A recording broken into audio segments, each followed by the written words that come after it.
നിന്നാൽ ഞാൻ പടക്കൂട്ടത്തിന്റെ നേരെ പാഞ്ഞു ചെല്ലും, എന്റെ ദൈവത്താൽ ഞാൻ മതിൽ ചാടി കടക്കും. 2 ശമൂവേലിന്റെ പുസ്തകം 22-ാം അധ്യായം 30-ാമത്തെ വാക്യം. ഒട്ടകങ്ങൾക്ക് മരുഭൂമിയിൽ കഠിന സാഹചര്യങ്ങളെ അതിജീവിക്കാനുള്ള കരുത്ത് കർത്താവ് നൽകിയിട്ടുണ്ട്. വെള്ളം ശേഖരിച്ച് വെക്കാൻ മുതുകിൽ മുഴയും, പൊള്ളുന്ന മണലിൽ കൂടെ നടക്കാനായിട്ട് നീളമുള്ള കാലുകളും ഉരുണ്ട പാദങ്ങളും, മണൽ കാറ്റിൽ നിന്ന് രക്ഷപ്പെടാൻ കട്ടിയുള്ള കൺപോളയും, രാത്രിയിലെ കഠിന തണുപ്പിനെ പ്രതിരോധിക്കാൻ ശേഷിയുള്ള ത്വക്കും ഉണ്ട്. ഇങ്ങനെ മരുഭൂ യാത്രയ്ക്ക് വേണ്ടതെല്ലാം നൽകിയാണ് ദൈവം അതിനെ സൃഷ്ടിച്ചിരിക്കുന്നത്.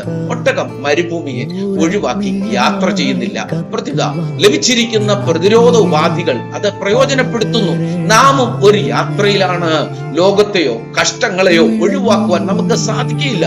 എന്നാൽ ഉടയവൻ കർത്താവ് നൽകിയിരിക്കുന്ന കൃപ എന്ന അതിജീവന ഉപാധി പ്രയോജനപ്പെടുത്തുവാനായിട്ട് കഴിയും.